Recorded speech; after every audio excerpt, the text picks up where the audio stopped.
We have heard a lot recently about whether Trump is racist. And, there are, after the tweets about the four Democratic congresswomen, he had sworn he is not racist and came out with this tweet. I don't have a racist bone in my body. And then every late night show I saw had the joke that he didn't have any bones in his body, like this one. This is bone in my body, and it's true. He doesn't have any bones in his body. He's like a... Yeah. They went on to show something else later on, but this was repeated on Colbert. Might have been on Seth Meyers. I'm not sure about every show. And then the question on some of the news panels, you have Chris Cuomo putting racism front and center. What would you do if the president said, "I am a racist. That's why I said it"? What would you do?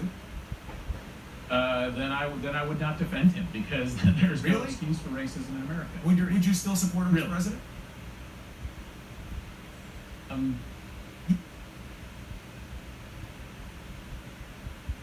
So would he still support him as president if he were a racist?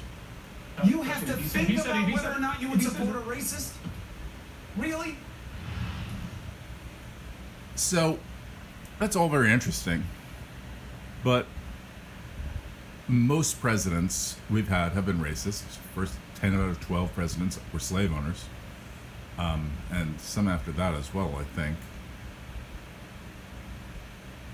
The question isn't whether he was a racist, but whether he sees opportunities in racism that he might exploit.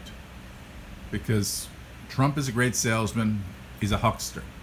If he sees that there are racial divisions, then he will take advantage of them. And that speaks loads about his character. Whether he is a despicable person or not. But it's not about whether he's a racist. There are a lot of racists out there. And he is following a pattern of racists, Republicans, Nixon, Democrats like Wallace, who use the racial issue as a wedge issue. And he uses an opportunity. I don't know if he's personally racist. I tend to think he's less racist than a lot of people. He comes from Queens, comes from New York. His father, I don't know if he was racist. His father knew that if you do not sell to African Americans, you can make more money than if you do. And so he had a policy of not doing it. Fred Trump, who was actually a really good businessman, as opposed to everyone else. Well, I mean, everyone else in the Trump family.